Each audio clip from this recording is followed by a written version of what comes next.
Show. We're on the air at 9 o'clock on every weekday night, taking calls from the Bears. Hello, hello, it's Rangers Radio. Hello, hello, this is the phone-in show. We're on the air at 9 o'clock on every weekday night, taking calls about the Jazz.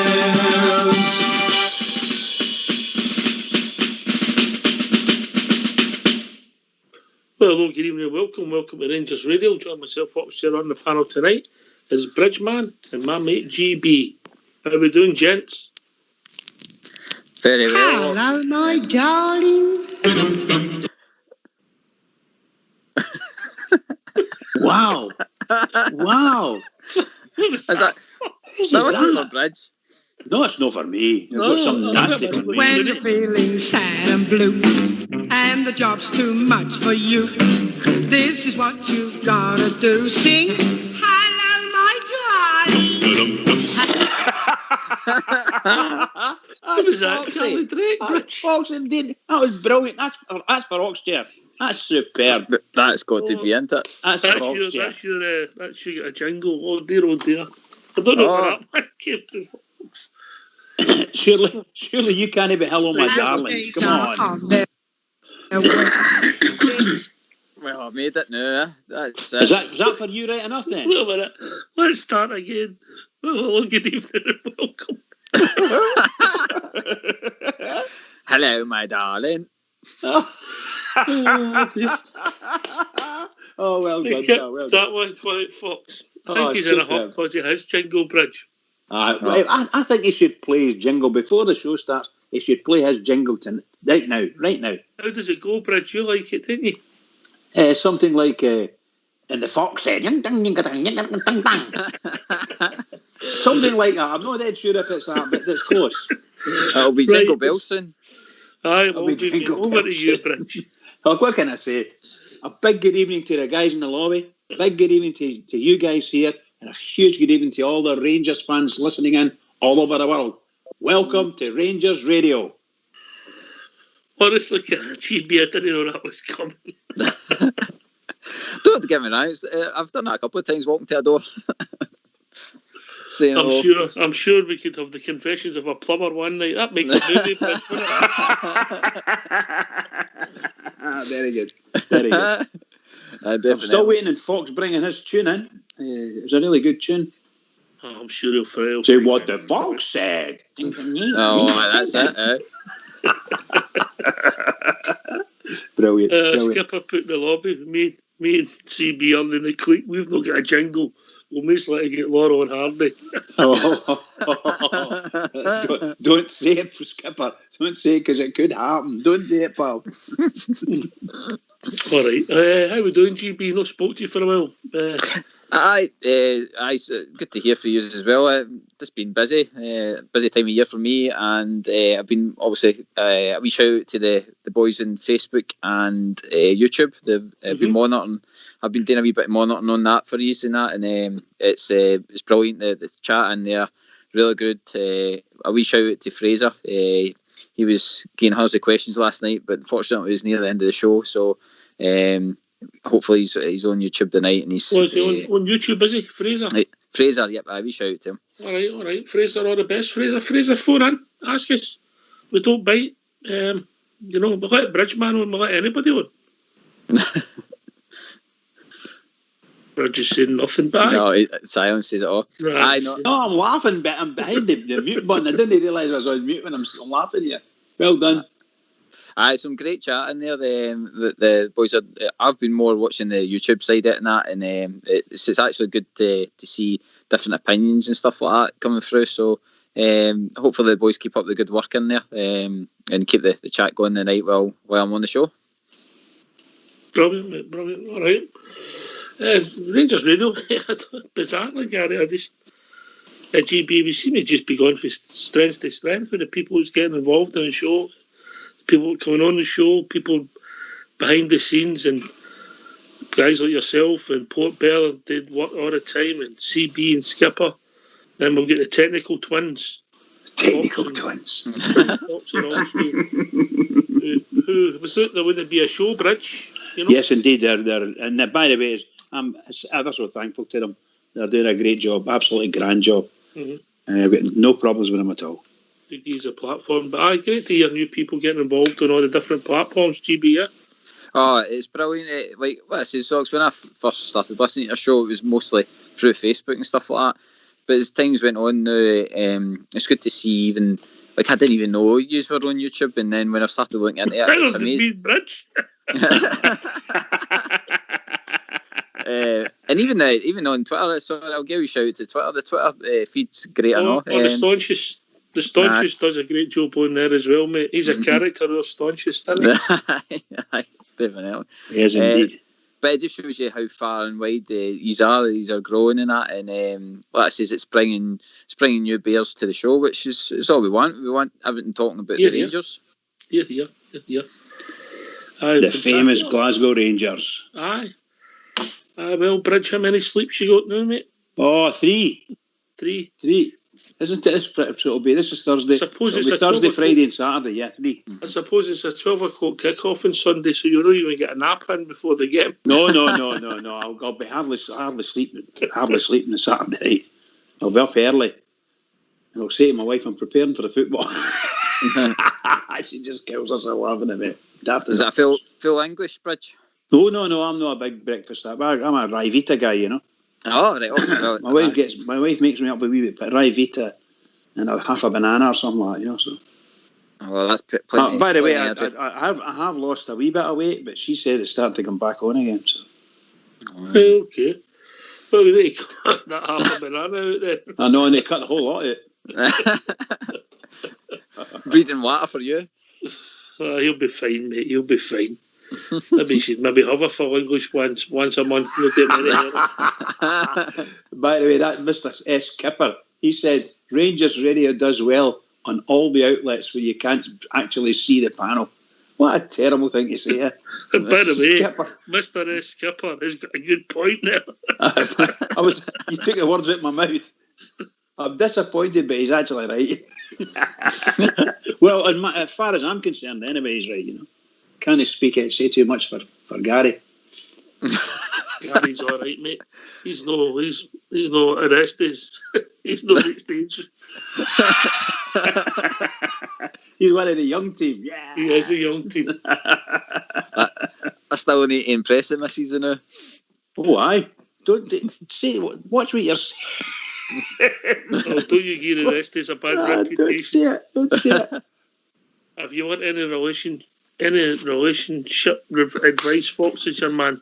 Foxy, right, Foxy will put you right. Try to come in already, so let's open up the lines because we've got some subjects to talk about. But if somebody's that anxious to talk to us, what's the number, Bridge? The number's 0141 356 1972.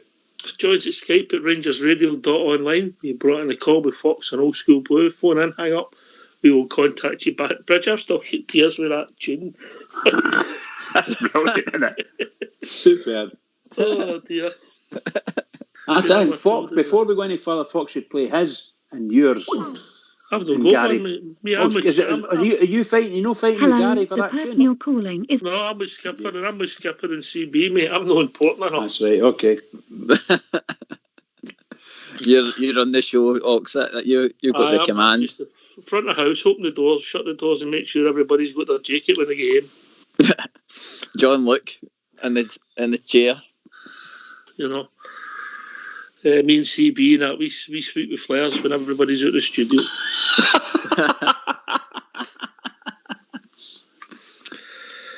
You know, he's a dang great, Ox. Especially I was listening on Tuesday and that, and great to have a great insight into the club and stuff like that. I thought Amy. I feel Amy McDonald Bridge will come in with a couple of gags. I put last year must get fed up with her name, but so we'll just call her Amy. Mm-hmm. Amy came on to the show, and she the passion for her club shone through. 30 international caps. She's had a varied career. Got a roadmap and ambition, and fair play her. They're part of the Rangers family now, and some us will get used to, and it's a growing sport, growing market, and I wish them all the best. GB. I mean, it's even the Old Firm game. I mean, they're advertising. The ladies' Old Firm game. They were advertising that you could pay for it and stuff like that. So it's another money revenue. It's brilliant. I think for myself, having a daughter, for her growing up, it's another sport that she can tap into. It's like you say, socks. It's growing and stuff like that. So there's no limits to it now, and even when you're looking down south now, and all the big teams, they're investing heavily in it because they know that there's going to be advertising and global reach with it as well. You know what I mean, so Hello, how we doing, mate? I'm doing fine. It's Rangers Radio. That's his Rangers Radio, mate. Who's this? Your beauty. This is the first time I've get through. Right, you've got the show in the background. Turn it off, mate. And what's your name? Carol. Carol? Aye. How are you spelling that? Karl. Right, okay, Carl. Aye. Right. Bridge was going to start singing to you there, mate. Carol, I'm just a fool. I'm a Blue Notes fool, by the way. I don't know that one. Aye, who's the guy for Castle Milk? Oh, there's Foxy a couple boy. of guys with Castlemilk. We've got Yes. Fox, and we've got Skipper, Mr. S. Skipper. Well, let's hear to speak to Fox. He's the oldest, isn't he? A grey fox, I would expect. Bridge By is a the long oldest. Bridge is the oldest by a distance. What age is he? Oh, Bridge is... He went to school with Methuselah. What, in Glenwood? Ask him if he went to Glenwood. Oh, Fox went to Glenwood. So did I. Oh, What year not were you an in old Glenwood? schoolmate. Oh my God. I don't know if I'm a schoolmate. Everybody hated me. Oh, No, you might that's have been pals probably with right. Fox then. That's probably right, aye. Aye. Tell Fox to come on here. What year did you leave Glenwood at? Hey, when I get through it, that was Aye. 1968. 1968. Aye. Right, okay, aye, similarities there. I mean, the Fox, in his birth certificate, he says he's only 45. I told him I'm 42 and a half. I get through it early. I'll bring a Fox in. In you come, Fox. Hello, Carol. Hello, Fox. Whereabouts in Castlemilk are you? Oh, many moons ago I stayed in Castlemilk, I mate. came here, obviously, you know. I'm at Grew up in Southend. Castlemilk. Went to Glenwood. Same here. Stayed across the road for that monstrosity.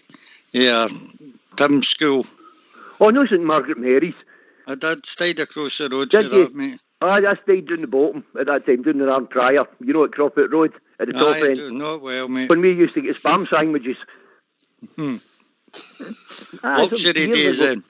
Oh, I loved it. But I went with the Mermaid bus to the Rangers games because the one in Castlemilk, you couldn't sing on it. You could only whistle. Oh, I was always sell 30, 40. Just by Crossmaloof, mate, and then walked down to... I know where you are. Aye. Down by Higgs Castle. And Aye, down to the well, games. that was my Saturday morning, mate. Went to the ice skating, and then I come out the ice skating at the back of 12 and just hung about for the game, you know. No, I used to get taken away with my brother to the Mermaid in Brigton and out to the game and back. I mean, I got brought up terrible. I did. Bitter as hell, by the way.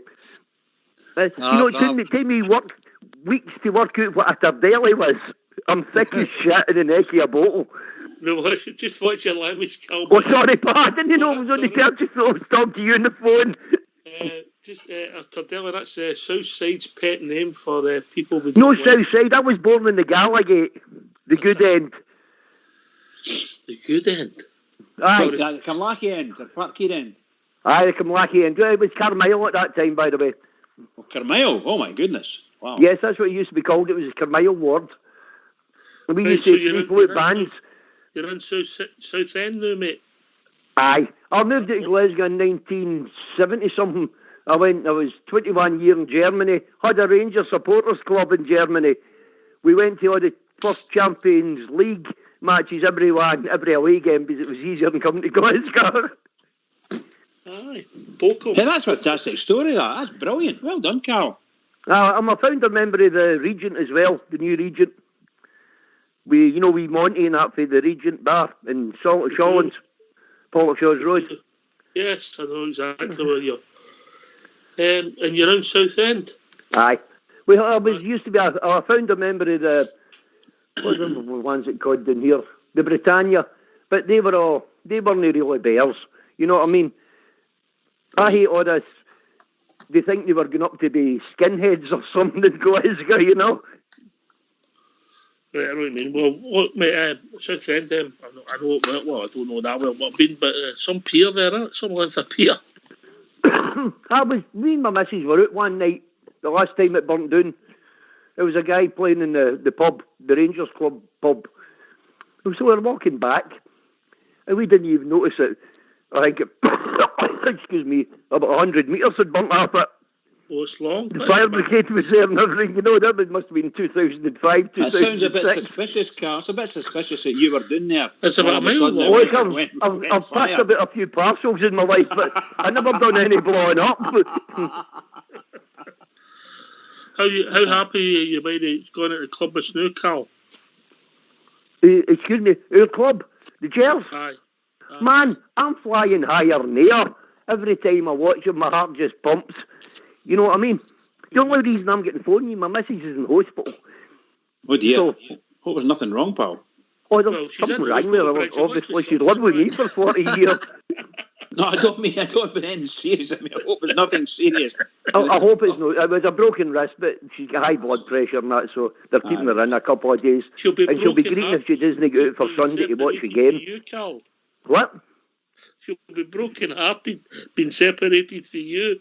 I don't think so. By the way, she's looking for a rest. It was this week she was meant to trim my toenails, you know. Oh my God. Oh my God. I mean, that's what married life's like, you know. Oh no, if I was talking to the other one, I don't really like his show. You know, Cy Leslie. I don't really like his show because he doesn't let callers on. It's only his wee pals. I know all his mates. You know, the Gers TV. I would love to go on to his show. I really would. Because I know all his mates, all he talks about Robbie Ferguson and Tommy Vols, and he's wanted to do a thing about the trip to Aston Villa in the 70s. I was there. That was horrendous. And he's always talking about we're getting called the Huns and that it should be the Celtic fans. We were called the Huns because of Barcelona and our other carry-on in Europe all the years ago that I was at a lot of them myself because we ravaged the continent. He thinks it's because of the Germans, and I'm German. Well, I was born German, I think. Anyway, my dad was German. So you're happy the way things are going in Snoo and Steven Gerrard and the boys? Aye, but I'll get thrown up if I really say what I would like to say. I'll say genuflecting, I don't like that. Especially if they come on our parking bit. If you know what genuflecting is. Right, okay. I don't like that, it's getting too much for me. I'm really old school. I mean, I still sing God Save the Queen before I go to bed. I don't and I like the other things. Bridges even more than that every time I end I doubt it. I don't think. Hey, does any know Tommy Cochran from Cumbernauld? No, mate, no. No, you really don't. He's one of the biggest Rangers supporters I even know, and he calls me a super prod. Even though I'm knowing the order. I can't stand him. It's just I can't help it. Well, we're all quiet people on here, aren't we, Brad? I've noticed.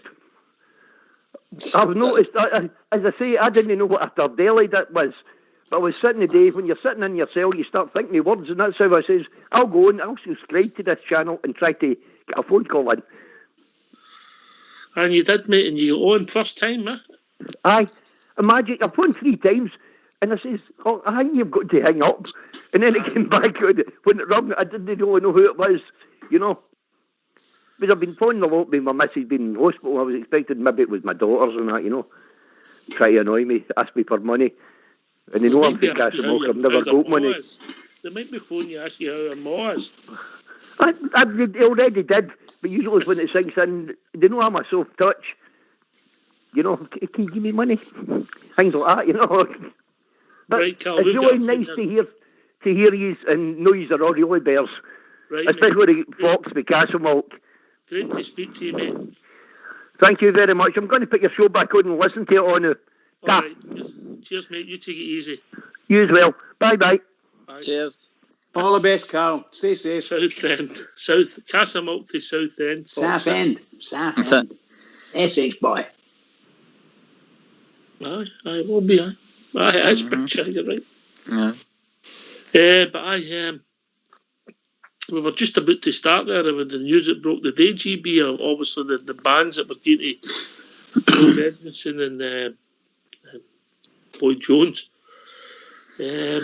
I think we all agree when we were talking off air that they should be punished, but we can't see the consistency and the length of the bands. GB. I tell you, Scottish football doesn't really help themselves. They love to chuck a grenade in and just fling everything out of proportion again. It's just, I mean, when you look at other teams, it was a suspended free game. Suspended 3 games for the Aberdeen players. It was, and then I think the Celtic player was banned for 2, and then a suspended 3, I think it was as well. So, and these Jordan Jones and Edmondson get hit with 7 game bans. It's just, where do they make the numbers up for? Is it just somebody just spins a wheel and then it stops and like a wee? just spin it and then whatever number it drops on, that's what they get. It's just, honestly, they're so embarrassing.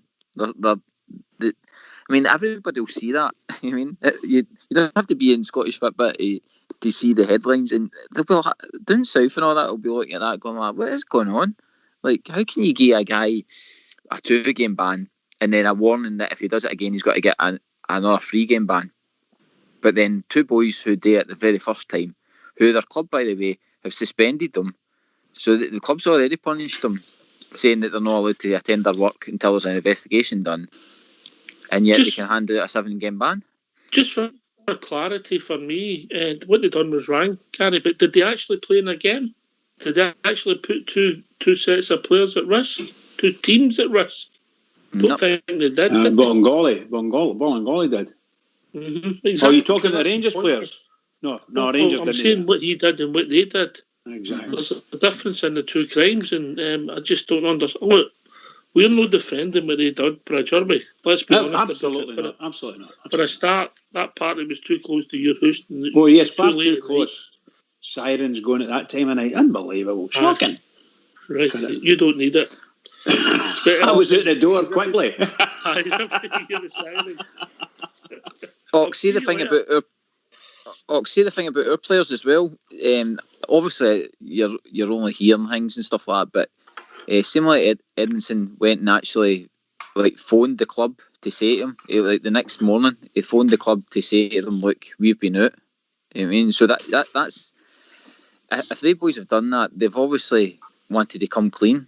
So I'm not saying it's right what they've done, but no way. But they stopped themselves from getting involved with the first team and stuff like that. They didn't attend even Murray Park and all the rest of it. So it's that kind of way. Whereas, like you says, another team, a player went on the park and played a full game. You know what I mean? And it was to tell after that because somebody spotted them or whatever that they got caught out. You know what I mean? It's just, I don't know. No only that, pal. 3 days training they did. 3 days training up at their training ground. Bolingoli. You were saying about. Sorry. And then with the famous Aberdeen 8. Absolutely. I was just going to say that the way it's gone with the sentences were, the Aberdeen 8 got a 3-game ban. I don't know how many players were involved. I don't think all 8 of them were in it, but out of them, they got a 3-game ban. All 3 games suspended. Right? Sorry, the ban suspended 3 games. The boy for Dundee United, 2-game ban, 2 games suspended. So they 2 get no ban at all. Bolingoli, 5-game ban, 2 games suspended. So he only got a 3-game ban. Rangers players, 7-game ban. Unbelievable. And that's what we can't get my head around. when we can't get our head around. And we want to give Bridge a sedative before the show I know. because we knew it was coming up. GB. It's running out. It's running out. I'll tell you. I better get another one. But I mean, that's the thing. Like, you can't like if they're going to, if this is a marker they've set down now, going forward, anybody that breaks the rules, it's got to be the same. They just can't be so inconsistent. I agree, It's just- mate. I it's- agree. If you can I ask you a question quickly on this? If any club in our Scottish leagues got 2 players each get a 7-game ban, they wouldn't be able to operate properly. They would feel the injustice in it would be too much because they're paying these players wages and blah blah blah blah blah blah blah blah. There's got to be an out for them. Can we sack them? Can we this? Can we that? So they would be asking the SFA to give them some advice on what to do because they can't afford to keep 2 players. They've already missed 2 games because of the sort of layoff that they had, yeah. And there's another 7 games, so that's 9 games in total that they've cost the club. And Well, let's be brutally honest about it. They boys are nowhere near our first team and when they be playing for us. but what I'm meaning is, it doesn't matter. It doesn't to me. It does at this moment. It doesn't matter which part of the club they play in and which part of if they're in the first team or the second team or are in between. The thing is, there's 2 players out of the one club, and if a Partick Thistle got 2 players banned for 7 games, that would be horrendous for them. Because I don't understand it all. I have to take. Obviously, I just think it's darkness. That's all. Bridge, where I agree with you, mate, is that see when you look at each situation, right? Our boys went to a house party, right? Aberdeen went to an actual bar, right? So the bar, you're talking easily 100 people maybe in it, right? And then you're talking about the Celtic boy. He's went on a plane full of people, landed somewhere, went out, and then jumped back in the plane again on the way back. Now, if Jones and that obviously knew the folk, they might have been in a bubble. You know what I mean? So I'm not trying to defend them, but I'm just trying to say that you would think they would look at it and go, hold on a minute, who's at highest risk there? And you would. I think the thing about it is, look, I don't think we're saying that the boys shouldn't have been disciplined. I think it should maybe have left it as an internal matter as well. Once their employers have got a hold of them, and then been banned, suspended by the government body. But all I'm saying is, I don't get the consistency when I put on my blue colour specs, Bridge, and I look at you, and I think this doesn't add up.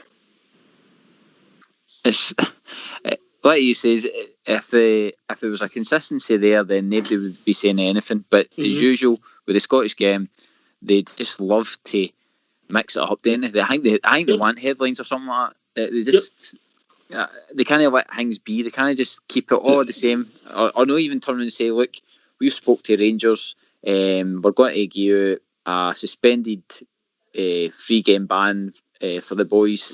Rangers have got to deal with it internally, and the matter's now closed, and everybody moves on. But no, it's like. Can I just say it once again? I'll say it again. I don't care how many game ban they give the Rangers players. I don't care as long as everybody else that's done the same thing gets the same thing. Bridge. That's the point, Bridge. So if people want to join us, GB, give us their thoughts. What's the number? It's 0141 356 1972. Or join us at Skype at rangersradio.online. We've brought in the call with Fox or Old School Blue. Phone up, hang up, and we will phone you back. And that's what it's all about, Bridge. It's just about consistency. Indeed, pal. Indeed. I hope Rangers, in all probability, by the way, they're not due back until, let's say, something like the 30th of December is when their ban's up. Yeah, I think that's when their ban's up. So it may be the 31st, I don't know. Well, I don't think it'll affect our team at all. No, not at all. Not at all. I don't think any of the two are close to getting a game, GB. But that's not the argument, is it? No, like you says, it's just another shot at Rangers, I think. But being fair, like you says, the boys are never going to meet the plans of the first team, I don't think. And going forward, maybe give our players a kind of a heads up how how responsible they'll need to be, because this is what's going to happen to our club. They're going to anything at all, and I'm going to sound a wee bit like Bridge here, but anything at all to stop us for winning, they're going to hammer us. And so I think if you're a player like Davis or Scotty Arfield or Jack or anything like that, or Tavernier, he's captain, and you're in that dressing room, you should be turning and saying to them, look, this is what's happened to Jones. He's got a 7-game ban for going out to a party. So let's toe the line and make sure that we don't get caught in this. I don't think we'll see Jordan Jones back in the Rangers jersey. There you go. No, I actually can't disagree with what you're saying. I think that's why I was going to say they're not going to get a game for Rangers anyway, but they're not available for a game for Rangers until the 31st of December. Worse to that effect. Mm-hmm. And they ain't going to get. They'll know they've got training to go and all the rest of it before they can do that. They're not going to get playing. If you look on our previous disciplinaries like Lee Wallace and Kenny Miller, that was a bit of an eye opener for me, because it was the first time I've seen like our board kind of come down hard on players for a long time, and they used a process and all the rest of it. And look what happened to them. They sat in the wilderness for Lee Wallace for a season at least. Kenny Miller ended up just leaving. So I like Ox is saying, I don't think you'll probably see Jones back at all. And then I think Edmondson will go on loan in January. There you go. What I say is I think he'll maybe get, like you said, a loan, and then come the summer it might be best we part ways or something like that. I think that's more like it. I think they'll be both of them in all probability. They'll be taken into the office and says, look, you really don't have a future here now, and there's an opportunity for you. Let's come to some agreement. Go and find yourself a club. Something like that. Okay, so it'll be good to get people's thoughts if they're similar to us. And by the way, us on Rangers Radio, we are not defending what they've done. No more. No. They like it says, if everybody was getting 7-game bans, Ox, then and they boys go to the day, we go, fair enough. That's what the punishment is. But all we want is consistency. Yeah, Bridgeman. Yeah, 100%. If that was a standard ban, then standard ban it is. And I tell you now, I said it when it happened. I would hammer them as hard as I could. But you were saying tonight they can only fine them, let's say £1,000 or something like that, or 2 weeks' wages. 2 weeks' wages. Well, whatever it is. So that's going to be 4,000 or something like that. So even at 5, so they fine them £5,000 a piece, and then I don't know what else they're going to do with them. Well, would the club ban them? Well, I don't know. We will never know, because that's not going to come out now. Unless Rangers come out tomorrow or the day after and say, here, could you clarify why you've done such and such? I doubt very much it's going to happen. Mm-hmm. Well, you think about it, that boy Bolingoli went abroad to Spain, came back 24 hours later or whatever it is, entered the country and was supposed to go into quarantine for 14 days. No, he just went straight to the training and was training for 3 days and then went out to Kilmarnock and played. And how the hell can that happen? And they only got a 5-game ban with 2 games suspended. Shocking. Did they not end up playing in the Champions League or something like that as well? He was playing. Well, he's out on loan. Aye, that's what Remember, he was out on loan, so his games bans were all done and dusted. So he was playing for whomever he is. I can't remember who he's playing with, in the Italian team or something. Mm-hmm. Abroad anyway. It doesn't really matter. Turkish team, something like that. So he's been playing. I think he played against Manchester United. I think he did. Yeah. It was something like that, wasn't it? It was something that he got further or something like that. Oh, guys, I'll tell you what, it's really weird what's happening. Really, really weird. Well, let's park it. I think if people come in with their views, I think yours are pretty straightforward. Yeah. We get it. We get the punishment. We don't understand the inconsistency. Fair? Fair for me, yes, absolutely. Well, the good news keeps rolling. We issued more shares today, mate. More people investing in the club, my understanding. Bridgeman, that's about £13 million been put in our club in the last couple of months, mate. So, see, was that the whole £9 million gone then? No, I don't think so. No? I think there's more to go in there. Well, they issued... did we not give them? Did we not give them that they could issue more if they wanted? Yes, indeed they have it. All I'm saying is that the 2 weeks ago they issued the 9 million shares on the open market. I'm just wondering what you meant was, did they get bought up? Gone, mate. They've gone. Okay, that's fine. Obviously, everybody reckons that that's the boy Gibson's picked him up, mate. And then obviously there's another weather there for the boy Gibson as well. Only time will tell, but when you consider what's happening in the world just now, and we've still got people willing to invest in us at this time, GB, it just shows you the power of the emotional tie to Glasgow Rangers. Yeah, and how I think as well that we can congratulate the team for probably making these investors, what's the word, not so much calm, but they know that they're investing in a good thing, if you know what I mean. So if the team are performing and then you're seeing them in the Europa League and stuff like that, performing against the top teams, then as an investor you can see the plan, and you can see where your money's gone, basically. So it's brilliant. Do you think this is maybe the boy Gibson, do you think he's buying up these shares to have a stronger hold in Rangers, or do you think he's just quite happy probably just being a part of it? I don't know, mate. Maybe we'll get him on here one night and we'll find out. When he made his statement, he was happy to be part of the process and part of the board. He wasn't looking to be a front man. So I don't really know, mate.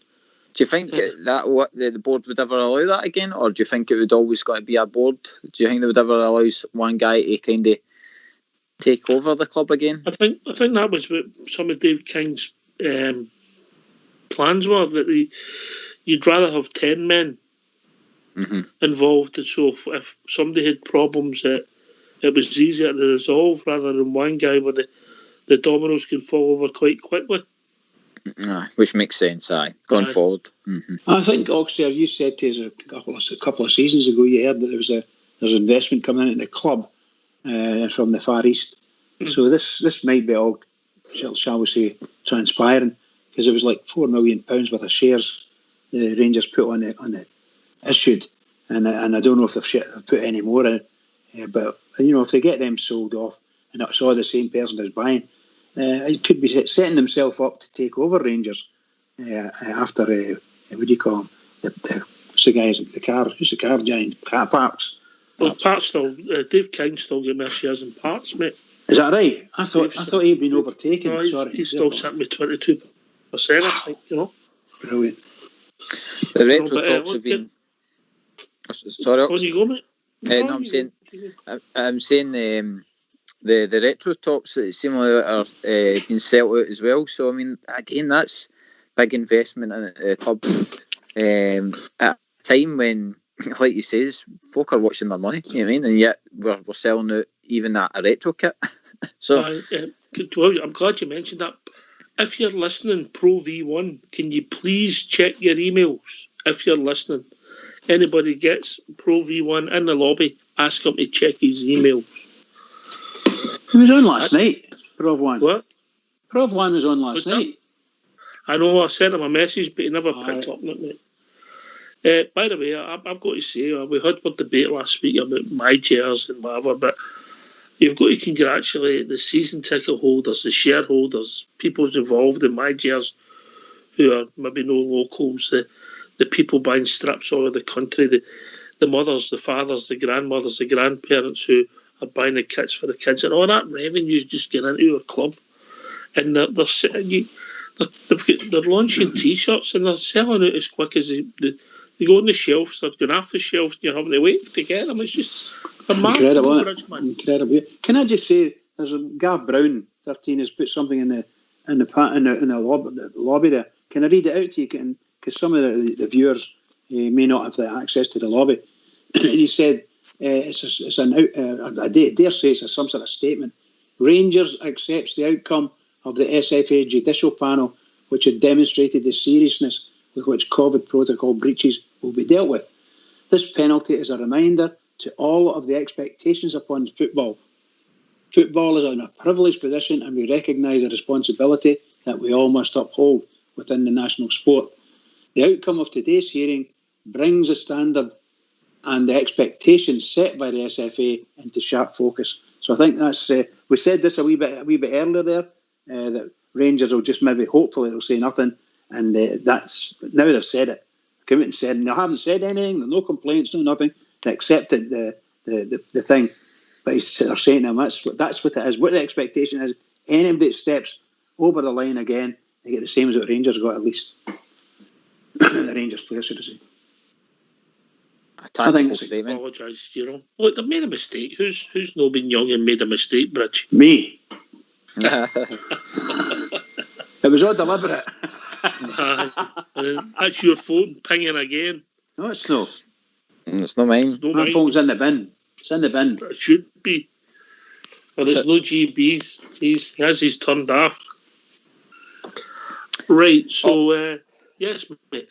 Just on obviously Gibson, I think it's another good thing that it's a Rangers supporter that's investing heavily in the club. I think that does help as well, because even if it wasn't like Steven Gerrard, who was manager or anything like that, you've still got a guy there that wants the club to improve. So you might find some investors might invest in the club because we have got a manager of that calibre. But I think obviously Gibson, he's investing because he obviously loves the club. You know what I mean? I think that's important for the support, that somebody comes in that's got a recognised passion for the club. Because what we discovered when people come in who words are cheap, but maybe learned their lessons, but hopefully this is us one moving to another level, Bridge, another level. No, I think every Rangers fan hopes it, and all the Rangers fans, certainly that I ever met during our bad time and went to the meetings and goodness knows what, all the rubbish that was coming out. And a lot of the Rangers fans, supposed Rangers fans, you could hear the difference, particularly the guys on our board. There's some of the guys on the board were never Rangers fans, never, ever were they Rangers fans. The way we are Rangers fans, right? They might have supported Rangers, but they were never Rangers fans the way we are. And I mean that to the greatest extent, because everybody I know or speak to now, they're Rangers through and through, and you can see it. You can see the way the club's been run, and the fans have actually picked the club up and pushed them forward. Fantastic stuff. Glad they're all gone. And that's what I'm trying to make out. That everybody who the grandparent who saves up and buys the grandkid the kit like Christmas, they're all part of this Rangers family that we know, Gary, GB. Oh, of course. Like we know now that any blue pound that's spent is gone to the club. I mean, obviously there'll be a percentage of that needs to cover costs, and Castore will be taking their cut and all, but the majority of it is all going back into the club. And I think that says, how I say, not so much a club, but a business that's flourishing is an investable business. So if this keeps up, you're just got to have more people champing the door. You know what I mean? That wanting to come into the party. And when you consider when we did last have a share issue and where we are now, it's remarkable. Anyway, people want to join us. What's the number, Bridge? The number's 0141 356 1972. Or join us at Skype at rangersradio.online. You brought in the call with Fox or Old School Blue. Phone in, hang up, and we will phone you back. There's been another wee couple of releases here. Yeah, for the players, mate. Just did you see that? Apologising, okay. Aye, well, cool. Just they've done what they've done, haven't they? Absolutely. They've done what they've done. They have to live with it, mate. But we're in a good place, GP, with the stuff, the retro stuff. You're a young man about time, driving about that van of yours, and the Rangers stuff and gear. Starting to see it everywhere. That's it. I had my Castore t-shirt on a couple of weeks back, and just went down for a paper and a roll, and a young guy shouted across the road to me. He's like, "I love that t-shirt, pal." I mean, and it just shows you that everybody recognises it now as a Rangers emblem. It's not so much obviously Castore. They're just seeing Castore and then they're associating Rangers with it. You know what I mean? So it's a great thing. Like obviously, if Castore's all about the stuff that you've got before we go to Bob Chair, the stuff that you've got, you're happy with it and the quality. Oh, brilliant! Like see what I say. I've got the tap, and then I've bought a couple of t-shirts and stuff like that. And the t-shirts is on par with anything you would buy in any decent shop out there. Right. So you can't complain. But anybody that's had any hassle, they know what to do. They can return it and they'll get a brand new one. The club's that good with it. It's magic they've got a store in Glasgow at the big supermarket area, because that's really good for returns. Bob Jers joined this evening. Bob, how you getting on, lads? Hello, Bob. Hi, Bob. How you doing tonight? I heard Bridgeman's phone pinging there. Did you hear my dog whining down the phone the other night? It wasn't my phone. It wasn't my dog. I don't mind your dog whining. It's just his phone that winds me up. That makes a change to the wife, boys. Anyway, you're all good tonight, aye. I hope she's not listening, Bob. No, she's not. She's through the house talking to her sister again. It's just the general discussions all week have been absolutely fantastic, absolutely brilliant. This is the best show on the radio. You got me addicted. I'm here every night of the week. What it is, I'd like to say, first of all, I don't want to labour the point about this, but the SFA decided that's the punishment they've dealt out to the two boys. That's it. Leave it. Let it go. As you said, Ox, they'll need to learn to live with it. And I hope that the press didn't get it like a wee dog, pardon the pun, and shake it about and try and create a war of words between Rangers and the SFA, because I think we're above all that carry on. Did you see the club statement that came out 2 minutes ago, Bob? I've not seen the club statement, no. No, it's a club statement. I'll get Bridgeman to read it out again, mate. So I think that'll back up what you're saying. Bridgeman, it's on the main. It's what you read for Gav, and it's on the main site, Bridge. Talk to me, Bridge. Probably away getting it. No, I'm saying I'll go away and get it, and you just carry on. All right. Okay. So Bob understands. I sort of backs up what you're saying, Bob. Yeah. Yeah, it does. I just hope the Rangers don't get into a war of words with the press in this country. We've had all that. Not at all. We've had all that because they'll see this as an opportunity to down us again, and we just didn't want to go down that route. We're doing too well as it is, and I hear your discussion about the shares and stuff, and it's great, the investment in the club, and the distance we've come in a relatively short space of time is none short of remarkable. And if we're getting people interested in the club to invest money, to attract players, and make everything better in general, then we're all happy with that. We're all happier than happy. As I keep saying to you every time I'm phone, all we need is a trophy, or two, or as many as we can get. Right, I've got the statement. You want me to read it out?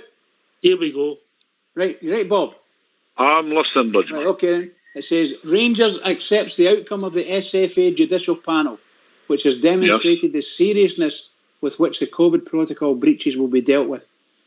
This penalty is a reminder to all of the expectations upon football. Football is in a privileged position, and we recognise the responsibility that we all must uphold within the national sport. The outcome of today's hearings brings the standard and expectations set by the SFA into sharp focus. Statement by George Edmondson, given his apologised unreservedly to the Rangers fans for my actions. I have assured the manager, club and my teammates that these actions will never be repeated again. And I have learned from my mistake. Jordan Jones says likewise. I don't want to read it all out. It's there. No. That's so fine. that's the statements, and it's just what you said, Bob. The Rangers have said what they've said. They've accepted what the SFA have done, and that becomes the line, in my opinion. That becomes the line. The line is drawn in the sand. And if anybody doesn't get the same, the same punishment, then there's going to be some problems. And what there's going to be, they get the same level of punishment. You know, I mean, I don't even want to rabble on again about the boy Bolingoli and the Aberdeen players and what have you. That's the punishment. End of story. On we go. Yeah? Well said, Bob. That's it. But what about that call the other night? I thought it was absolutely fantastic, because the lady in Aviemore, the lady, the 75-year-old, that wanted to You know, she wanted to I see was, her team every week. That was. I don't mean it was comedy gold. It was amusing because It was amusing, the sincerity and the fact that everything was new to her. But the fact that that woman showed that passion for her club was, yes. We've had messages from all over the world about it, Bob. All over the world. I know, I've been listening. People have messages just hoping that Lizzie was sorted out and anybody that could help her with. And so it was great. And we are a unique football club. We know that. We recognise that. The support know it. Sometimes we forget it, but we are a unique football club. Well, we're just a football club like anybody else. I mean, I'm like yourselves. I go on YouTube and I watch the behaviour of all these people. You know, I don't want to name clubs, but we watch the behaviour of other supporters. And we don't know any better, but we're certainly no any worse. You take my point? We're certainly no any worse than a lot of them. And when that lady phoned in the other night, I said, yes. I said, that's exactly what I've said all my days. I'm 70-year-old, and exactly what I've said all my days. That the Rangers supporters are just the same as anybody else. Just the same. A lot of nice, genuine, regular people support Rangers. But there seems to be a consensus of opinion in a lot of corners in Scottish society that we're no. There's a controversial statement for you boys, but I'm sure you agree with it. I think what you'll find is that Rangers supporters in general have been the backbone of a lot of the things that are power for good historically in Scottish society, mate. They have. Yeah? They have indeed. Because I'll tell you what, there was, if I can give you, I don't want to exemplify everything, but there was a pub in the Toon where the Hibs fans used to gather. And I was sitting in the corner one night after a game, and they were all jibing at me. And I said to them, boys, you're only ever mentioning one club here. I said, you're not mentioning your great rivals, Edinburgh rivals, Hearts or Dundee or Aberdeen or Celtic or anybody. You're just mentioning one club. And that's what gets me. It just seems to me that Rangers seem to get it in the neck all the time. I'm sure you as Rangers fans have found yourself in that situation as well. It's a bit maybe different for us being West Coasters, if you like, Bob. Well, probably, aye. You know, aye. Historical probably. West Coasters. Well, I mean, Bridge done a spell when he had to go to Ellis Island, but apart from well, no, aye. Yeah. Aye, indeed. I get quarantined in the island next year. Brilliant. But excellent. I take your point, Bob, but particularly in the last 10 years, up until Stevie Gerrard walked in the door, we were an easy target.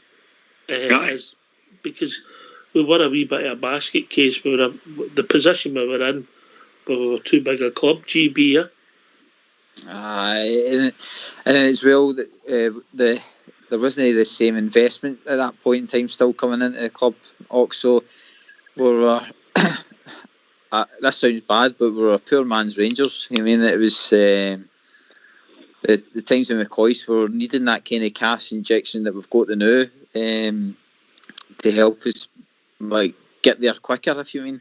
And it just wasn't there. We just had to bide our time till the right people got a hold of our club and brought us to the day we are at the day. And my God, I mean, when Dave King came back, I knew the club was in better hands, but I never thought he would get a hold of a guy like Steven Gerrard back at the club. I never thought I would see a name like that at our club.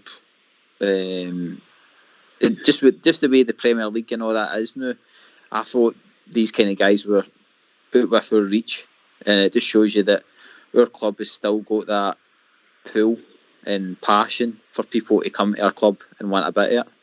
So outstanding.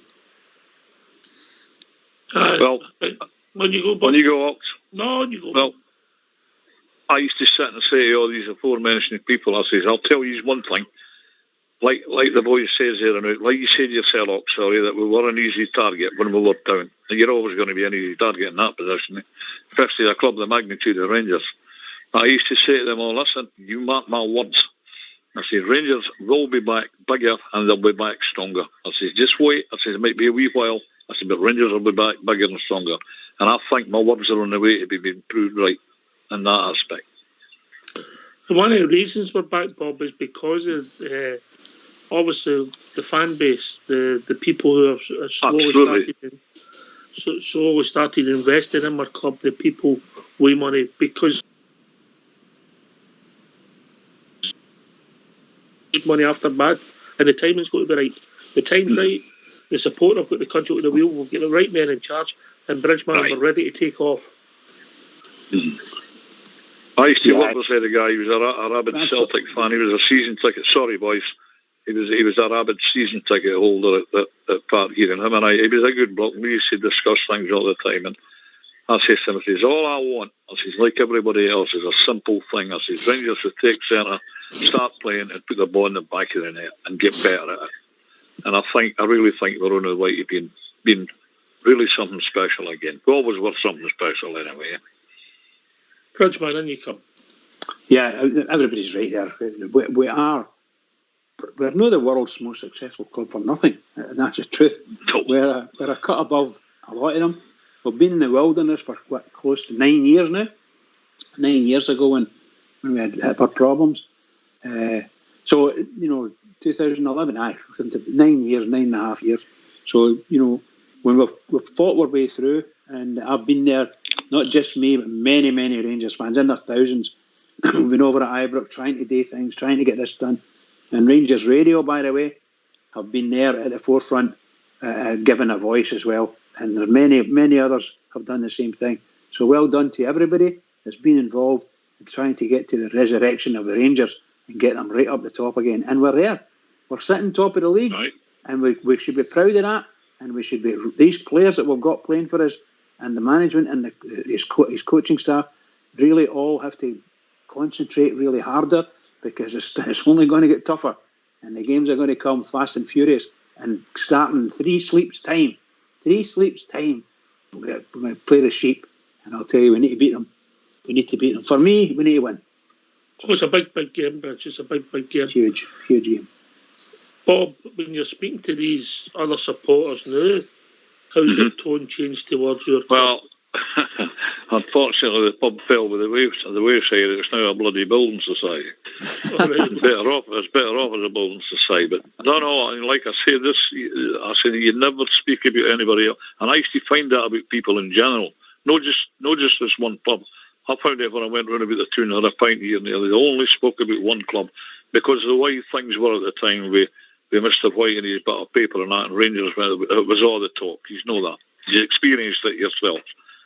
And all they spoke about was, the state things were, it maybe was all they were wanting to talk about at the time. And the opinions people have in general, to me, about Rangers Football Club, some of them were nothing but shocking, nothing but terrible. Do you agree? I can't, it's a controversial thing to say, but I think you know the point I'm driving at. Mm-hmm. I do know what you're getting at. Mm-hmm. I think Rangers supporters are born, mate. We're no manufactured, as it said. Yeah? We're no manufacturers. And what is it they say? That them who don't get it will never understand it. I think there's a word, so I'll see if I can find them during the tune. But it's just that they'll never understand, and we're born, mate. We're generations and generations, and nearly 150-year-old now, and it's not going to stop. And I hope you're right, mate. It's just going to go from strength to strength. But get yourself in mute, Bob. Put that phone in mute. We're going to have a chat. I will do. Brilliant.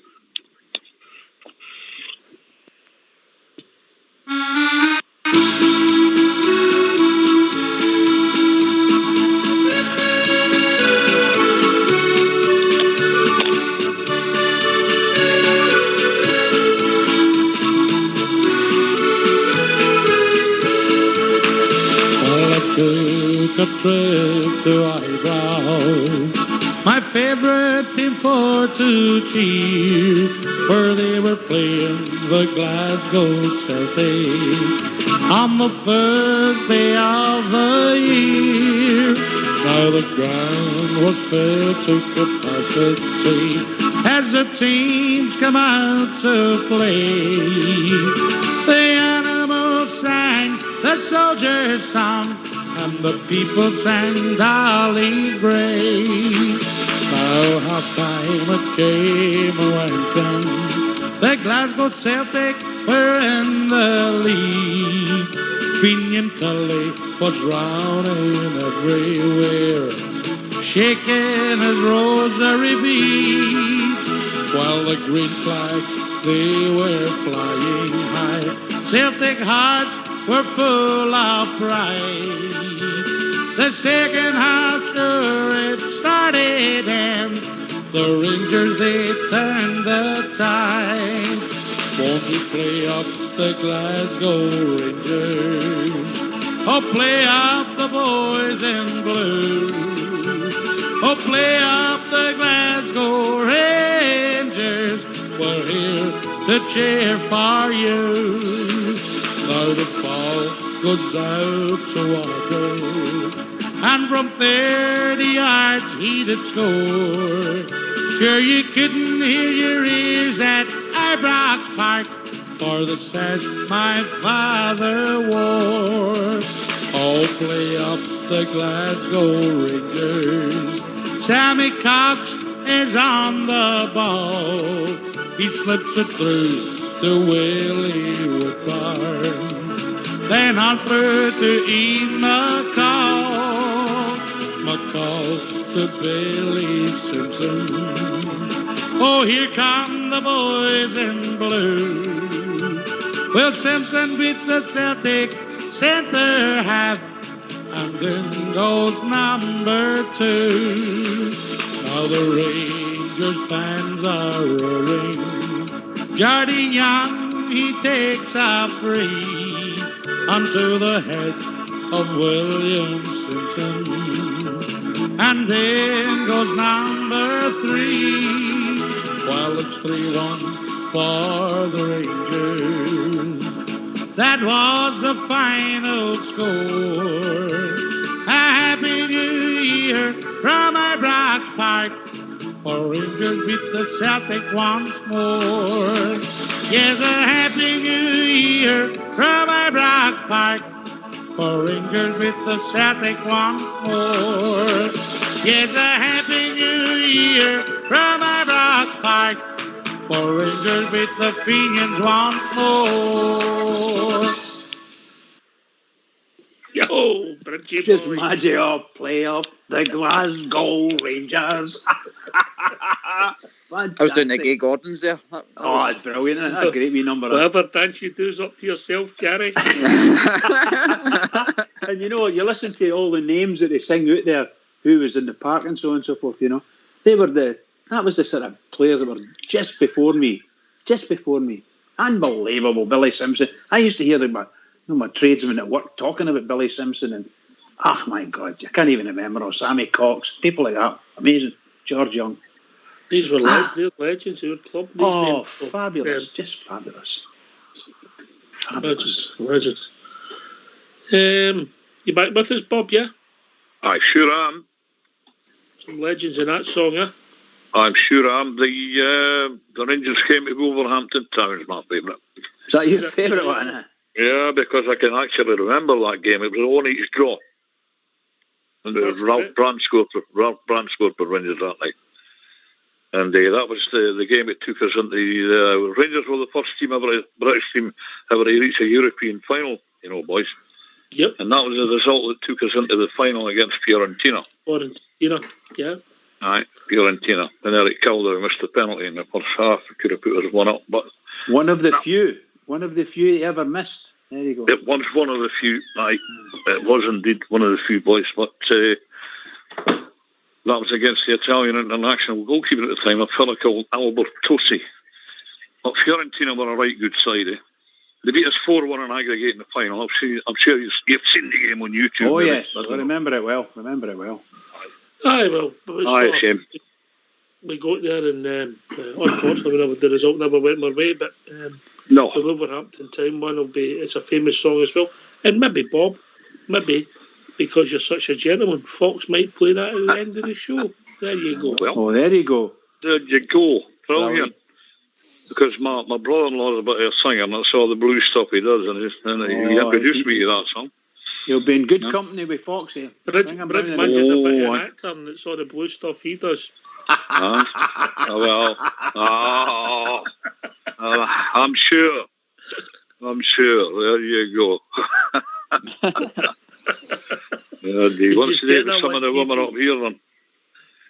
Once you try it with some of the women up this way, anyway. You're up here, she's that fat. They put 4 wires on her, put her up in the air. The Germans would have run away. Never mind. Shocking, Bob. Oh, shocking. Listen, You walked her for the last bus. You never missed it because it was 20 minutes coming round about her. Listen, if the contract's right, Bridge will be there. Absolutely. Should have belly button like a wheelie bin, lad. Anyway, enough of that, and on we go with the She might jobs. be listening. Eh? She might be listening. Oh, Christ, aye. Maybe she... I didn't care much what I win the lottery or here knickers for a 20 pence. Oh, there's people There you go. phoning up here wanting to know who Bob is. Aye. And there they are. Who's that Come to guy, Alloa, Bob? everybody. Come to Alloa, everybody can see who Bob is, I can assure you. So, Bob, you've got Good blue. the bug for Rangers Radio. I've got the bug for Rangers Radio, pal. I think it's a great show. It's terrific. It's well run, well organised. All the discussions are great. But no overboard with language or bigotry or anything like that. It's all very, very constructive, which is great. The way it should be. Did you enjoy Amy for the ladies' team the other night? Aye, I listened to her a wee bit. Again, Wiggles, the dog, he started greeting and I had to take him out. But, aye, it was very interesting to hear the lasses. I've watched them on YouTube and they're okay. They're getting better. Aye. They're getting better. They might replace the men someday. You never know. Well, stranger things. Stranger things. Aye, good on the lasses, and I'll support them in every way, in every game, and I'll hope they win just the same as I hope that the main team wins. As long as everything Rangers is successful, I'm happy. GB, you mentioned obviously you got all girl, but I don't know. Is she sporty or is she a girly? She's girly, but like she'll sit and watch the Rangers a wee bit. She's only still in primary, so like she's still she'll sit and watch the Rangers with her daddy and that. But the good thing about the ladies actually coming to the forefront, they're actually designing the Fitbit apps for girls now as well. So. There's a better fit. I don't think they're designing them big enough for Bob's mate, but no. But when you see the people who are promoting, even the lassie, the tartan that was getting promoted there, they had the lassie's tartan skirt and stuff like that. It's another thing round about Burn Supper and stuff like that people can buy. And use in that, and it's something that it means if you're in a hall, you would, like I said, you would spot a Rangers supporter. You know what I mean? So it's a good ploy with the club, and the club's using it well for another way for income to come in, and it's great. Really smart. Like that, Mr. Bridgegrove and his team are doing a fantastic job with it all. Yeah, you never know. We might be speaking to Mr. Bridgegrove in the future. You never know. Oh, very good. You never know. Teaser, Oxley. Was that a wee teaser there, was it? You never know. I'll tell you. You want a wee teaser, Bridge? No. As long as it's you nice. Want a wee teaser? Seriously? You remember a while ago, Follow the Money? Aye. Well, just watch this space. All right, with that one. Bisgrove, watch this space. Oh, right? we've got the fishing rod out now. We've got that fishing rod out. No. Well said, folks. I'm listening. You remember Follow the Money? Yes, indeed. Watch this space. Only for a Bisgrove. No, nothing to do with Bisgrove. All right, just watch this space. Okay. About a certain club across the water. Oh, right. Okay, I'm with you now. I actually missed something out there. Right. I'm slow. It's my See this age. double. See this double act. It's about time we partied. Very good. I like that one. And deck we ain't bridge, yeah. Of course. I'm too thick. Ox, can I Yes. ask Bob a question? Yes. Hi. Yep.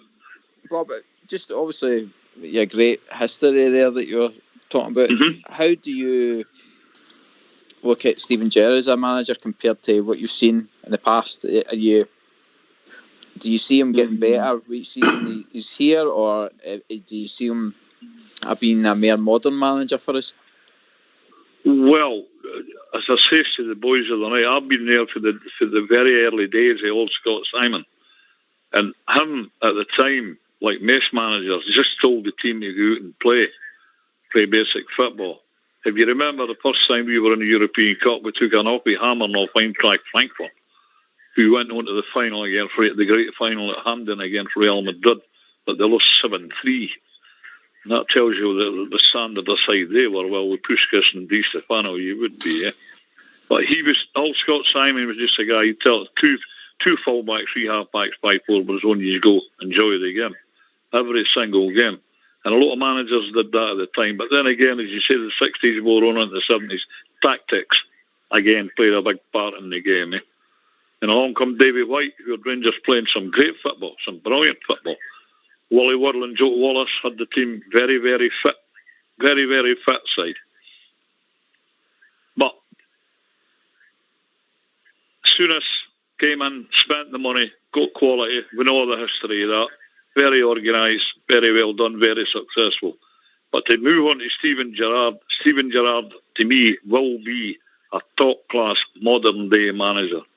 He's got a really good football brain, a really good tactical knowledge, and he's learning all the time, as we can see.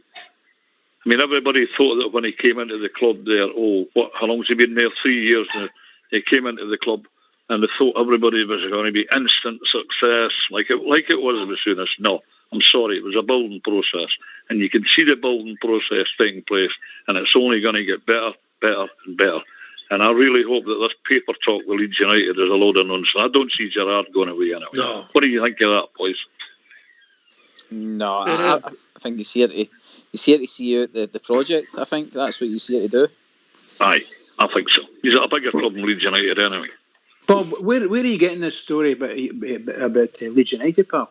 It was all in the press yesterday. I've been seeing this on the Rangers rumours page on Google. Uh-huh.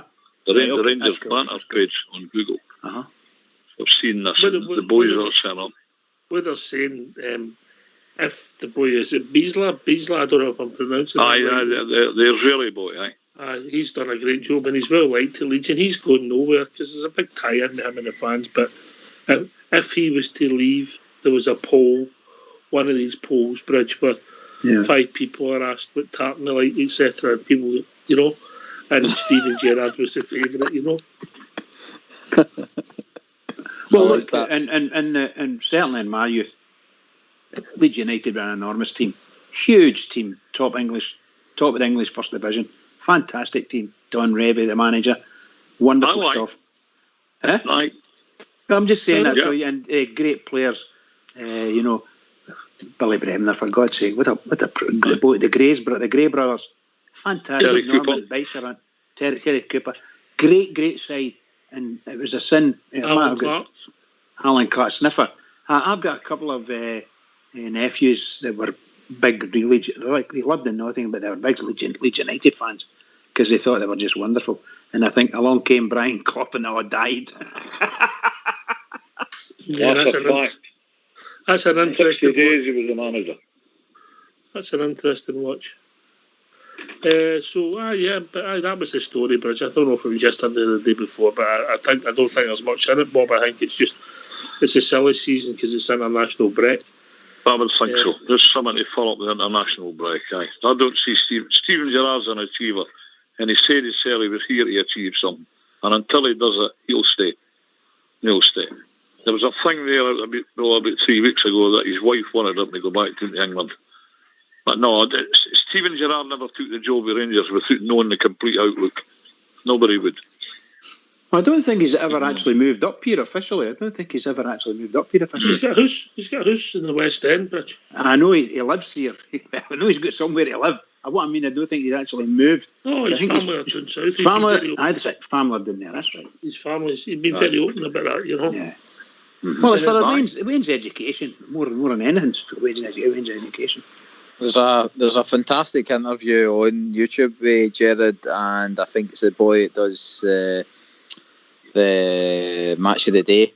It's a podcast, and if you just get a chance, watch it, because it gives you a wee insight into how he felt about like coming to Rangers and stuff like that, and why he joined Rangers, and how he felt about speaking to the players for the first time and stuff like that, and how nervous he was.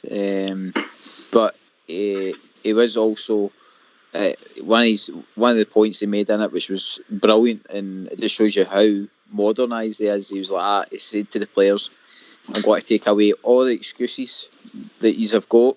So I'm going to give you the best food, going to give you the best facilities, I'm going to give you everything you need, the tools that you need to do your job.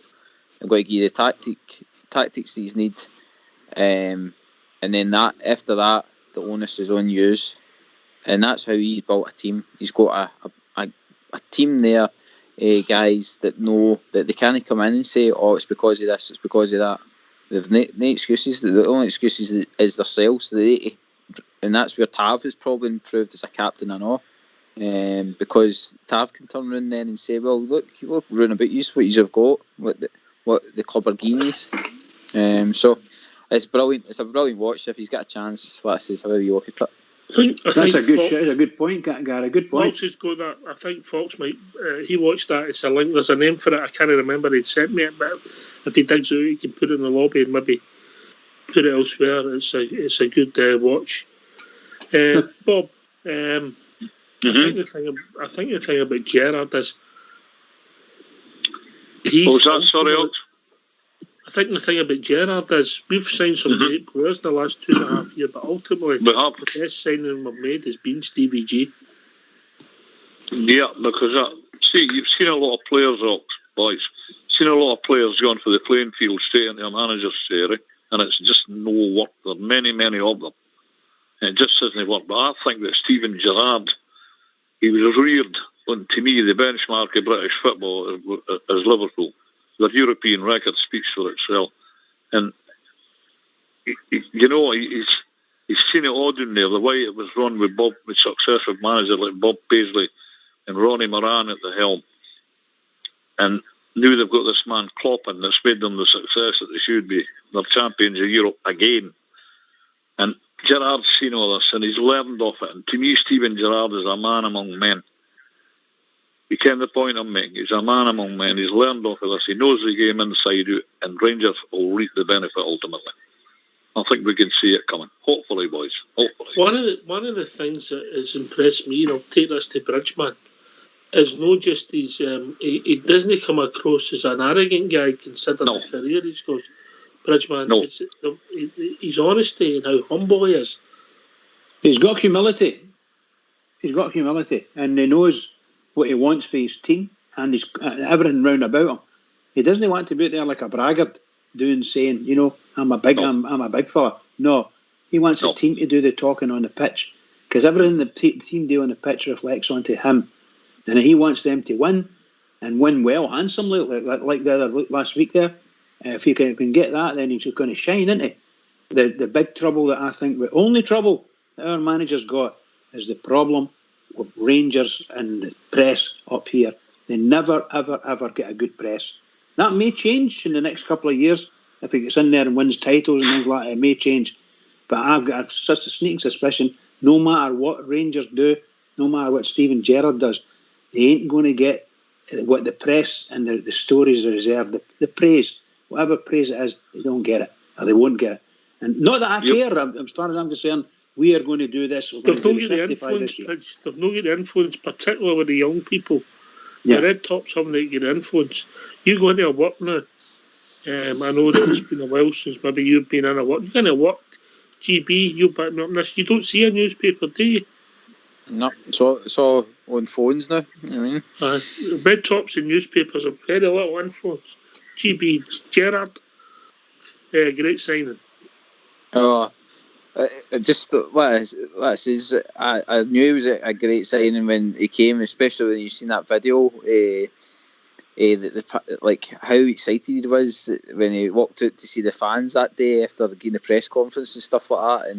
And then what I say is that I don't know how long that podcast has been kicking about, but it must be maybe it's recent enough anyway. And some of the stuff he says in it about how he had a different feeling about the club and how there's one thing that you can tell from him that's niggling him that he never got a title. But you can tell with how he's saying that when he's with Rangers, that'll help him not so much heal a wee bit, having a title, but it'll fill a hole there that's niggling him. That you can tell that he's wanting to achieve that, and he's wanting to get to the heights of Mourinho and all the rest of it. So, I mean, just like I says, to get the guy in his name at our club, and like you says, Ox, he's not even a guy that walks about and goes, "Oh, I'm Steven Gerrard." He's actually a right down to earth family man, and even when you hear him, we going into international breaks, he tells the players are not even going away to their international teams. He's saying to the other players, right, away and get family time. I want you to go and spend some time with your family and all that. I mean, just right level headed and very, very clever with how he manages the team. I think he's going to be a fabulous manager for us. Come the time, he's going to be praised to the high heavens. He's getting praised to the high heavens now, but he's going to be legendary for Rangers. Absolutely legendary. Exactly. Here we go. Listen, here's another legend joined us. Bob Gerrard and Alec Wishaw on the same panel. Wow. Oh. How we doing, Alec? Good evening, lads. How you all doing? Very well. Fine, Alec. Fine, mate. I'm going to sit back and listen to these two. Alec and Bob, I could listen to these two. I'm just going to do the same thing. We are going to get a cup of tea on. Get Robert on as well, and then that'll be it. Oh, I love Robert, but once a week's enough. Yeah. It's been a great show. How are you, Alex? How's things? Everybody safe in your world, mate? Yeah, everybody's safe up here. Folks, everybody's most important thing. Just missing the What's football. on your mind, mate? I just listened to Viddy call it the show tonight. It's been fantastic. The reminiscing with Bob there and Bridgeman, that's my kind of area as well, A wee back there. I'm in my early 30s, ages of Gary myself, Oh, dear. I was just listening to Bridge there with the Leeds United team, the famous Leeds United team. Mm-hmm. I mean, go into the game, 1968, Rangers and Leeds at Ibrox, nothing each and then. Leeds beat us 200 at Elm Road. That's right. But the Leeds United team was full of stars. Unbelievable they were. Peter Lorimer. Peter Lorimer, Wee Brenner, Jackie Charlton, Terry Cooper, Eddie Gareth Gray. Sprake, Eddie Gray, Paul Mick Reilly. Jones, Alan Crack. You threw the lot of them. What a team, man. Aye. They were. They were a wonderful side. Absolutely brilliant. Terrific. Huge club. I imagine. What do you call it? Always mind at that time, what, Stairway 13. And we're coming out the game, that's the stairway the buses was down in Brand Street. Mm-hmm. And at that time, that was the first time I'd come out the ground. And my feet never touched the ground. If I left the stadium, till I landed down the Edmiston, what do you call it, drive. Because when you went round and you walked round, what do you call it, people used to say to just cover yourself. In case, what do you call it, the stairwell, the rails hit you, because it was pitch dark. There were just some lampposts in there. When you were younger, you could jump out of wee fence and you'd run down the embankment. You get down the boat with the embankment, there's a wee drop, about a 2-foot drop. But that's the first time I'd come out. Always mind it, by the way. I got to the game, had no ticket, and I'm on the bus and they're going like that to me. I'm like, you'll never get in here. I says, I'm going, and big Martin Lindsay, God rest him well, like that to me, he says, I'll lift you out of turnstile, Alec. So when we got there, what do you call it? Mine used to do the sweep in the bus. Yes, goal scorers, etc. Well, Well, I picked the referee, which meant that nothing each at half time, you won the money. Right? So I went into the game with no ticket, get lifted there, and watched Rangers and Leeds United, and come back out. As I say, that's the first time I came right down with my feet no touching the ground. And I landed down. But what a game, man. 80-odd thousand there that night. Absolutely. Did you could have beat them that night, Alec? Yes, you could have. Willie Johnson missed a couple of sitters that night. I remember that. That team was our Rangers team there at the back end of the 60s. Would it be fair to say we were in a bit of a transition period? I'll tell you who played for Rangers that night. One Alex Ferguson. Yes. So he did. Aye. So did Persson, didn't he? You want me to get Mr. Elbows. You want me to get your Rangers team that night? Listen, Oxtear, can I interrupt a wee second? Yes. Prov Wan's in the lobby. I've just interrupted my message to get in touch with you. Tell him to check his emails, please. I'll get you two boys the Rangers team that night, right? You would have Kai Johansson there as well. Yeah, he'd be playing that night, aye, he'd be playing that night. Andy Penman. Andy Penman was playing. And Willie Henderson, Andy Penman, Ferguson. Right. I think Dave Smith and Big Persson was on the wing. I think it was Craig McKinnon and Wilson Wood that was possibly left half that night. Wilson Wood. I mean, he went to Hearts. Aye. And I'm not sure if Bobby Shearer was still. No, Kai Johansson was playing that night. Big Davy Plomer would be left back that night. Because Kai, he scored at one of their 2 years ago in the cup final, the 66 cup final. 1966 on a Wednesday night in the replay. That's it. He burst in out that night, cup final. It was for his own half. For his own half, that was. For his own half. Oh, it was some strike. Some mistake. That was it, that game. Right. A wonderful game. Wonderful game. And we were given no chance because we drew nothing each on the Saturday. That's right. That's right. I think you'd have played a great game that night. I never really rated him as a Rangers player. Was Bobby Watson. Bobby Watson was a marvellous right half. Great right half. He was. But what you've got to remember too is that Rangers had a fabulous team. Most years, decades, with a fabulous team, and they got refreshed. And I think when I got to the end of the 60s, it didn't get refreshed. It was only a wee bit of refreshment, and we lost the place. Well, with some great good goal scorers, wasn't it? I mean, the 65 League Cup final, we beat Morton 5-0. Jim Forrest and Lullaby, the cousins. Forrest scored 4, Lullaby scored other game. He was my favourite centre forward at Rangers. Brilliant player. I've got the team in front of me. He's right. Bridgman, be quiet. Alec and Bob are going to try and name the team. There's a prize here. If we get it wrong, it's £100 fine each. Oh, you're dancer. I'm a treasurer. I only live next to Fife, folks. I didn't act like them. Right, who did you have in goal? Was Jerry Neath the goalie? It could have been, Is that your final answer? Jerry Neath you go for? Well, you can't for Jerry Neath. Let me think. I'll go for Neath as well. I'm not jumping on bandwagons because I think Billy Ritchie was finished by that time. Are you sure you don't want to go for Billy Ritchie? Oh, was it Billy Ritchie? No, I don't think so. I don't think it was Billy Ritchie. It was Eric Sorensen that was in goal. Eric Sorensen. The black cat. To Morton, aye. Well, let you after that one. Okay. He's the back four. Well, Kai Johansson was right back, Yep. Proven left Kai back. Johansson was right back. Man, quiet. Sorry, pal. Aye. Kai Johansson was right back. Did you say Bobby Watson would be in this move? I'll get a back four. Ronnie McKinnon. And Big Davy Proven.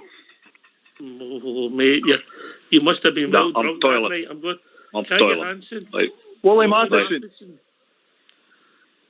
Is it Willie Matheson? Yep, Dave Smith and Ronnie McKinnon. There you go. No, Billy Matheson. He wasn't playing that night, was he? Aye. Oh, my God. Oh, I wouldn't have thought that. Must have been a young boy that time. Oh, he's a young boy, aye. At that time. There you go. Right, he's your the midfield three, shall we say? John Gregg. Yep. Like Dave Smith played left half that night, am I right? I put him Alex Smith. Alex Smith, yep. Alex Smith, Alex right? Smith. I put inside right. Dave Smith inside left. Centre. Was Bobby Watson playing that night? No, then it was Henderson, Willie Henderson, Willie Johnson on the wing, and Alex That's right. Ferguson, Alex Smith. and Jan Persson, yeah. The big Orange orange was on that. Aye. Orange person. Well, there you go, lads, it's official. These were rang. That's £100 each to Right. Bridgeman. I'm waiting on it. I'm waiting on it. That's it. Well, we didn't rob the Hamilton in the morning. No, Bob, you can't say that one here. I know. No, he's a good lad, actually. He's a good lad, actually.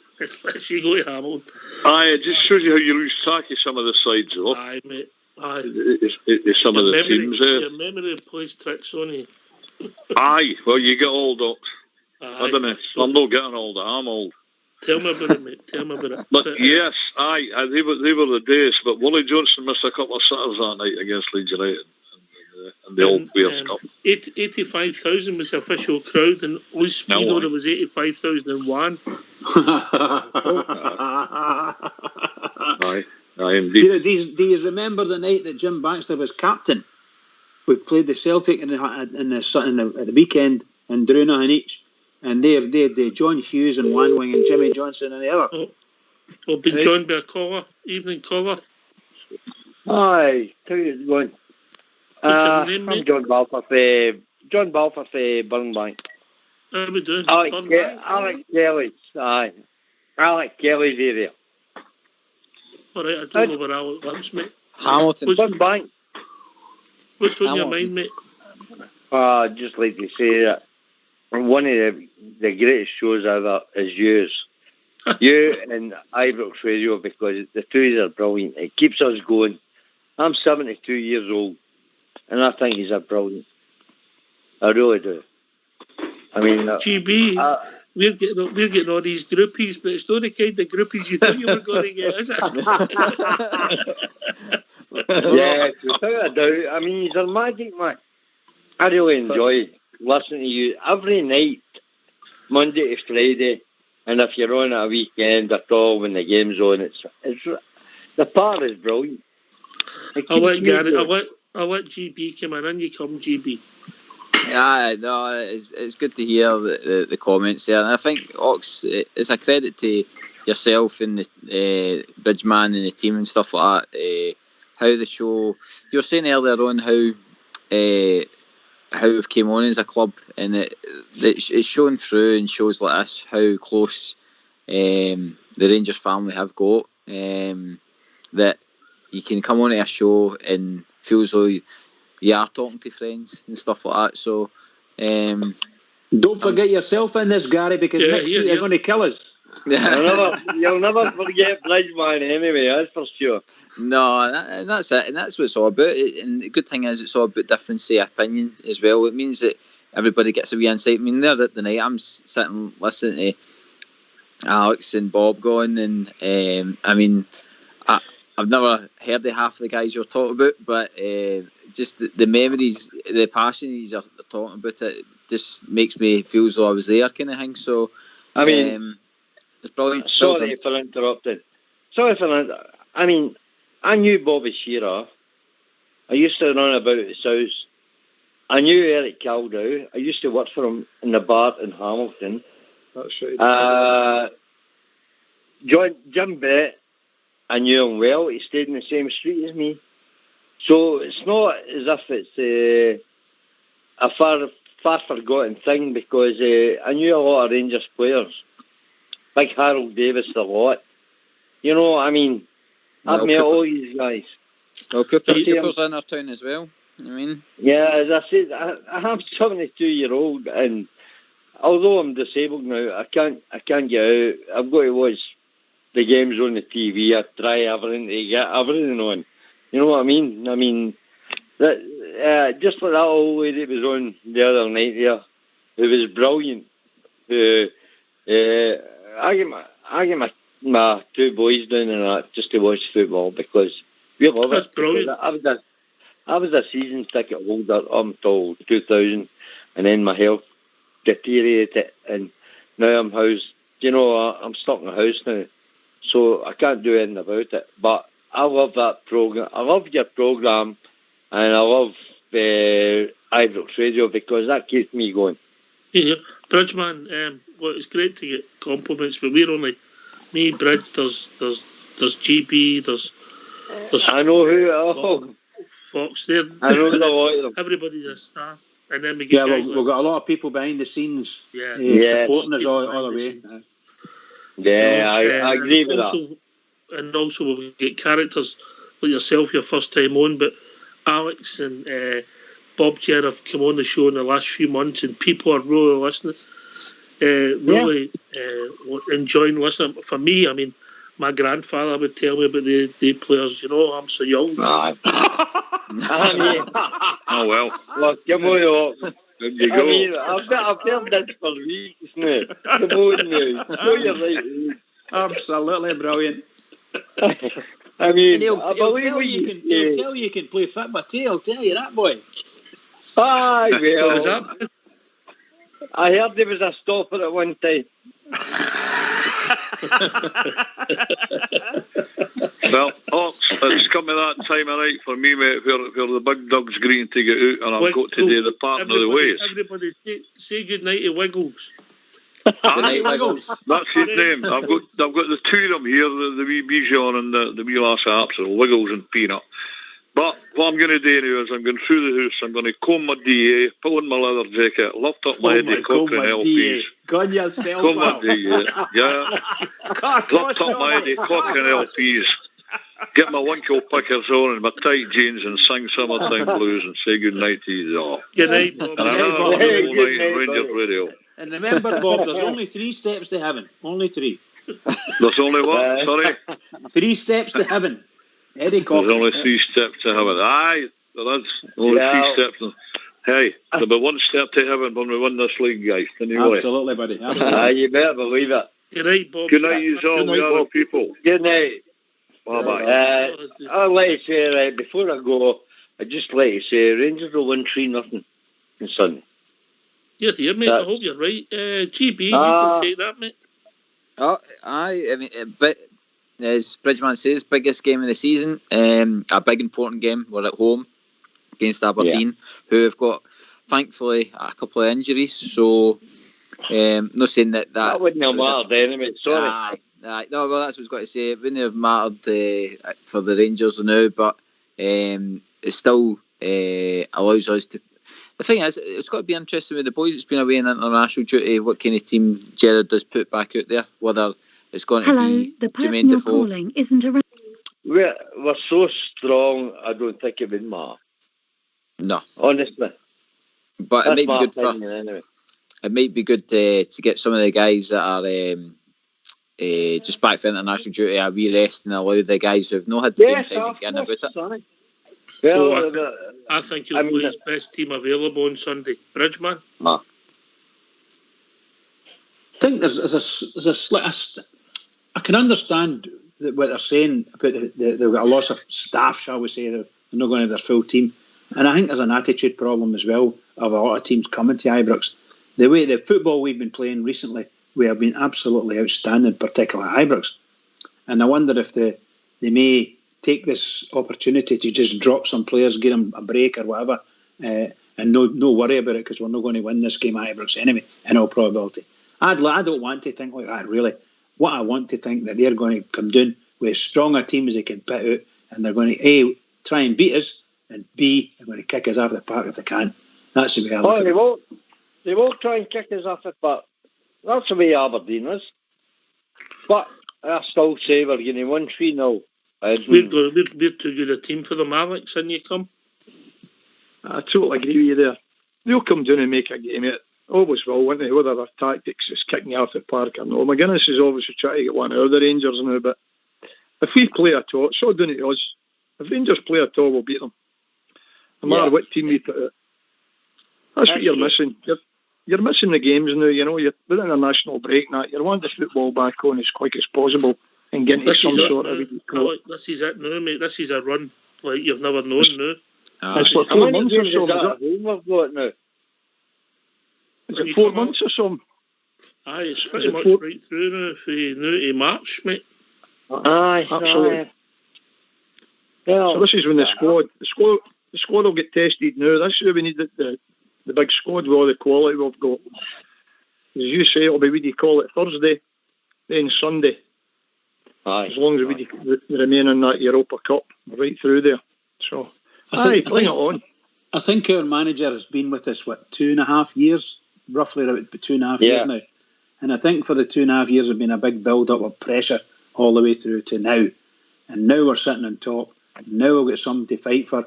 Now we know we can see over the hill and get going and keep doing it. And everybody in the league will be, shall we say, concerned coming to Ibrox. And if the manager can get that, for instance, a victory at the weekend, my God, beating Aberdeen twice in the one season, long time ago since that happened, you know. Right. So there we go. Somewhat. I'm delighted, and I hope our manager can say in 6 months' time, I'll be at number 55 for us. Yes, Well said, Bridge. exactly. Well said. We'll see the light at the tunnel this year, without a doubt. Without a doubt, this season. Well, thanks very much for having me on, boys, because it's been a pleasure. A talking to pleasure, you. mate. Oh, pleasure's yours, mate. And you look after yourself, mate. And don't be scared Oh, to will go do. up again. Will do, mate. Right, All right. right. Bye. Good night. Thank Cheers, you. Yeah. Look after yourself. Bridge, Cheers. look after yourself. We know how age you are. You know, it's just Oh, thanks very keep much, it pal. down. Just look Thank you, after pal. your age now. You're catching up with me. That's a pleasure to meet you. It's a real pleasure. You're one of the young ones on here tonight, Alec. That must be, yeah. Who's got to see something Gary says earlier about Stevie Gerrard, the high performance podcast? Aye. That's the one. That's it. It's absolutely That's it. fantastic. It's worth people tuning in to see how he comes across. Absolutely brilliant, fantastic. Terrific. He's a good insight on exactly how he was brought up with the family out in the council estate. He had to work for everything they got. Then he went right up through Liverpool. Then he took the Rangers job. As you say, that was the hardest bit when he addressed the players for the first time. But it was great listening to him. It's, Do you think that's what's made him so grounded, Alec? Because he comes across as a grounded individual. Because he is a big star. He definitely is. With the respect in that he's got for people. He's just polite how he comes across. It's how he's been brought up. And Liverpool, obviously, the training he got, they've seen something in him. And they've brought him right through the academy, through all their training methods, a whole lot. Made his breakthrough. Was it 17 he came into the team? A young captain like Barry Ferguson and all. And look at him. We're lucky to have this guy. It's unbelievable how we managed to get him in there as a Rangers manager. I tell you guys, when I was over at Ibrox when he was coming over, and a whole load of other guys were there as well, and he came walking out that tunnel, and I'll tell you what, I was thinking, put your strip on, you're just number one on that team sheet for sure. That's Fantastic.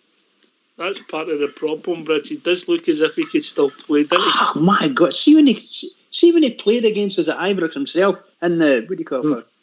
The Legends game. The Legends game, man. Unbelievable. The ball came here when he's 6 minutes away, and oh my God, he scored a fabulous goal too. We were all cheering him. It's fantastic. That's us pretty much to the 6th of March, mate. I think that's the next international break, Alec. Oh, good. That's the big games. Good. Is there no one? one before New Year? No, that's it, mate. It doesn't stop now. Good. Excellent.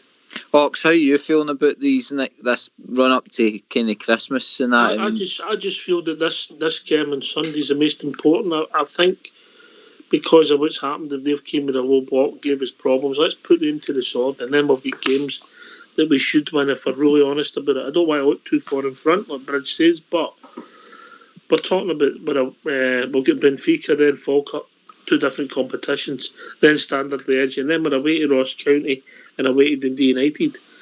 And come on, these are games that shouldn't give you any problems, GB. Yeah? No, and this is, like you say, this is where the squad, we need them to kick on. We need to get past Aberdeen, and then at Ross County, Dundee United, it should be up there, do the business in Hame, and then the points just keep tallying up, and that all that will do is keep putting pressure on other teams, and you never know. You never know if that would cause mayhem. That the Rangers are continually on a winning streak. You know what I mean? I'm excited and nervous at the same time for these next round of fixtures. That's what league championships are like, Alec. When you're gone for a minute, nerves and excitement. That's what it's about. Every game at a time. But you're right. Aberdeen's a big game because if we win that, well, I'm almost sure we'll win it. The thing is that starts you back off again. Momentum gets up. You take off to the next level. But this is the main one, Aberdeen now. Get this out the road. Then we can move forward again. A game at a time, but if we play at all, we'll beat Aberdeen. There's no question about it. With the footballers we've got in the team. So I'm looking forward to it as much as we can call it on the rest of the Rangers fans. And we're in a good position. Let's be quite truthful. Where we've came from, where we are at the moment. We're top in the league. Okay, 9 points. But the point is, it's still 9 points. They had 2 games in hand, but we get 9 points. 8 points are in the bag. And as I said, Aberdeen game's the most important one now. Just go to the park and get the points. No matter what the score is, just get the points. That's what it's all about now. Oh, without a doubt, mate. If you take them in three game sections, and I know one of them's Falkirk, but if we win the next 3 games 1-0, 3 Bridgemans. Oh, what a place we're in. 3 Bridgemans. You know, it's kind of strange, and I've started to feel a bit strange when it comes to these games. And I'm always the one that turns around and says, for me, I don't want to think too far beyond, for my team anyway, beyond the next game. And that gives us all the resources and patience and all the things we need to do. The players need to get all the jingle stuff out in the Friday or Saturday training, whatever it is we're doing, and get ready for the game. And by the time you do all that, hopefully, you'll be settled. And okay, you're going to have the games there, pre-game there. We can't afford to start off on the back foot. We need to go on the front foot and live in their 6-yard box if necessary. Just live up there and see how they go on. Put the pressure on them and see what happens. That's what I need to do. And that's me. 1 game at a time, and then there's a big celebration for me. Inside me, huge celebration if we win. 1-0 or not. I know we don't want to count more chickens, but Alex, we've been through stages in our Rangers supporting career when we've had to wait 10, 11 years to win championships. Yeah, and stuck by the club. Obviously 65. And then 65 to 75, and then for 78 to 87. You know, it's we've done it before, but I think because of the circumstances with us, if it goes our way, the outpouring emotion will be like nothing you've ever seen before. Oh, unbelievable. Absolutely unbelievable. But, as you say, we've had the great times, we've seen the bad times. When the Celtic won the 9 in a row the first time, in 65, my mother-in-law, her cousin was the captain of Dunfermline, George Miller. When Celtic beat them 3-2 in the Scottish Cup final, Big McNeil scored a goal. So that was us. I was at that game. Well, there you go, Bridgeman. George Miller, really cool. That's my mother-in-law's cousin. Passed away there a few years ago. And Jim Herriot, the goalkeeper. He played with Hibs in Coventry. I remember him, Jim Herriot. He was I was only a wee boy when that game was on. Celtic and Dunfermline. That was the first. Was that not the first? I think that was the first game that Jock Stein took charge of Celtic. That's what I'm saying. That's what all tournament about. Big McNeil scored a winner with a header. That was an odd change. So we've seen the bad times and that, and then we've had the great times with Rangers. But the great thing about the Rangers supporters, they're always there. Always there backing the club. These last years have been absolutely ridiculous for us, how hard it's been. But there you go. The support's even get stronger. That's what I think personally. I see that, Alex. I see a togetherness that maybe wasn't there in Rangers support. Maybe it's because I'm doing this show, I don't know, and I get blinkered. but I see everybody behind the cudgel. I see a passion for spending money at the club and buying things for the club that I've maybe never seen before in my Rangers history. All right, I'm only late 20s, so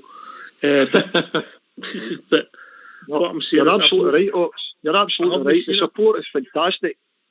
It's because I keep going back with the young generation coming through and that. These kids are desperate.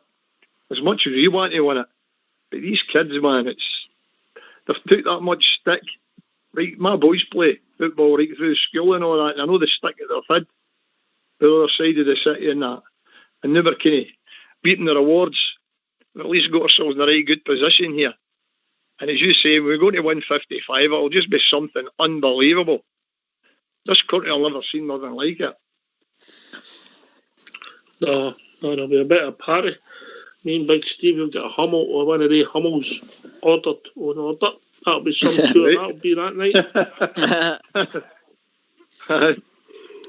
Ox, I think as well that for the last 8-9 years that the club, the fans have been starved, not being able to go and buy the merchandise and stuff like that. That's part of it as well, GBI. Correct, that's it. And now that there's an opportunity to go and spend that money that you've been probably desperate to spend every season, that it brings that passion with it, if you know what I mean. So when you go into your Rangers show and you buy that Rangers tab and you get it home and you put it on and you watch the games, you feel a part of it again. And certainly for me this year, with what I've bought and stuff like that, it's definitely made it feel more special this year.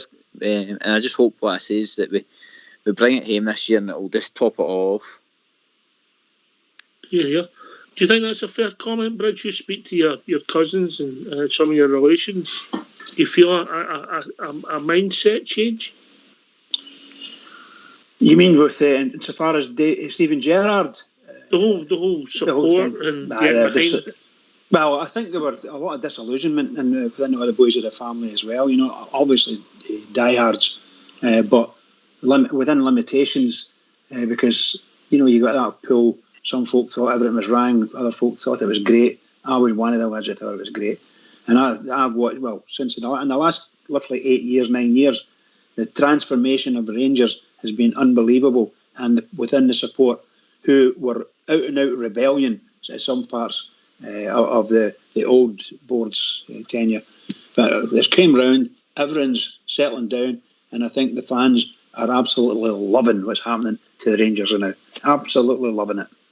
Very happy. Is that what you were meaning, Ox? Yeah? I was just how the mindset was, but it'll mean nothing, GB, unless you get some of these silver things with blue and white and red ribbons around them. You know what I mean?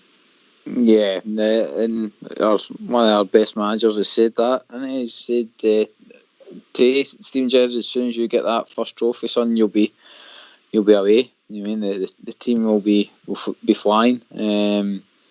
And they're playing good enough football, Ox, they know, that they could easily win a trophy. So hopefully with these cup competitions coming up, it will give French players a chance, and to prove that we've got a squad there that can handle all competitions. You know what I mean? But I definitely think I would say the manager deserves, for all his hard work, he deserves a trophy, definitely. Gary, can I just ask you a question? You know, when you say French players, and I know we use it loosely, I'd certainly do anyway. I wonder if in our minds, if we really got any French players, because I don't view any of them as fringe now, right? Because the two that have got themselves in bother there, they were probably classed as French players. I don't think there's any others. Our French players are actually squad players now, isn't they? Yeah, you're right, Bridget. Crank point. Like you say, John Jones and that. You probably say that they're maybe not even French players anymore. But no, if you're talking about your guys like say, Hadji comes in and out the team. Aribo, you've got Zunga, Defoe, Roof, Relis, and all that, like Atten and stuff. All the types of players that come even Stuart, he's not really. He's been in and out the squad and stuff like that. So it's players like that will probably feature. I'm not saying that it's going to be a wholesale changes, but what I say is it will give these guys an opportunity to, as a squad, to help each other. You know what I mean? Well, gentlemen, do you not believe this? I just looked at the time there. I can't believe it. Bridgeman, I've reached that time in the evening. Anyway, Oxter, another marvellous discussion tonight and great laugh, great patter. Well done to all the guys, particularly the older guys that came on earlier on in the night. Really, really good stuff. That's not to take you out of it too much, Ox, because you're nearly the same age as us now. So can I just say, seriously, can I just say well done to all of you? And really brilliant. Well done, Gary and Oxter, and of course the guys in the scenes. Can I just say to all the Rangers fans all over the world, 3 sleeps for the Bridgeman. Every single one of us. Keep it going for the Rangers because the Rangers need us. Keep it going. Another great show, lads. Oh, you're party, Alex. GB, did you catch the guy for your wife's name? I missed his name. I never wrote it down. No, Danny, sorry. I never caught it. Listen, the boy from Burnbank, wasn't it? Burnbank, yep, in Hamilton. Caller for Burnbank. We enjoyed your call. We enjoyed Cal for Southend, who was a character. Alex, Bob Gia, great to hear from you as usual. You two have turned into two of the characters of Rangers Radio. We thank you for your participation. Bridgeman, GB, a pleasure. Fox, All School Blue doing the technicals. Thanks to everybody for listening. Thanks to everybody that takes part. This has been Rangers Radio. We'll be back tomorrow night between 8 and 10 talking about all things Rangers. But we'll be joined by Stato. Port Bear, take it away, All School Blue.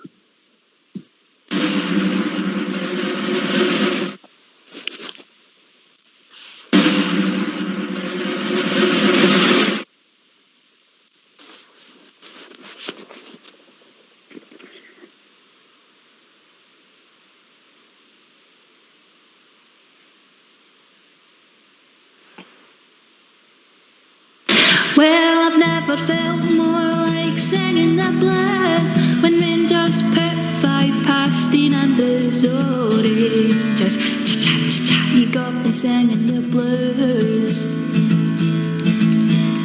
When McAvenny scored the first, the beggars thought it was the first of many. Oh, Rangers, cha-cha-cha-cha, you got me singing the blues. It didn't take long to realise when Super Ali equalised. Oh, Rangers, cha-cha-cha-cha, you got me singing the blues. Then up stepped Super A. It was a 30-yarder all the way. Oh, Rangers, cha-cha-cha-cha, you got me singing the blues. Well, I've never felt more like singing the blues when Rangers put 5 past Dean Andrews. Oh, Rangers, cha-cha-cha-cha, you got me singing the blues. Then Andrews claimed he couldn't see when Super Ali made it 3. Oh, Rangers, cha-cha-cha-cha, you got me singing the blues. The Ibrox fans, well, they wanted more when Kevin Drinkle made it 4. Oh, Rangers, cha-cha-cha-cha, you got me singing the blues. Well, I've never felt more like singing the blues when the Rangers put 5 past Dean Andrews. Oh, Rangers, cha-cha-cha-cha, you got me singing the blues. Well, Ibrox Park, it came alive when the bold Mark Walters, he made it 5. Oh, Rangers, cha-cha-cha-cha, you got me singing the blues. When Barry McNeil went home that night, he said to his wife, the Celtic are shite. Oh, Rangers, cha-cha-cha-cha, you got me singing the blues. Well, I never felt more like singing the blues when Rangers put 5 past Dean Andrews. Angeles Oranges. You got me singing the blues. You got me singing the blues.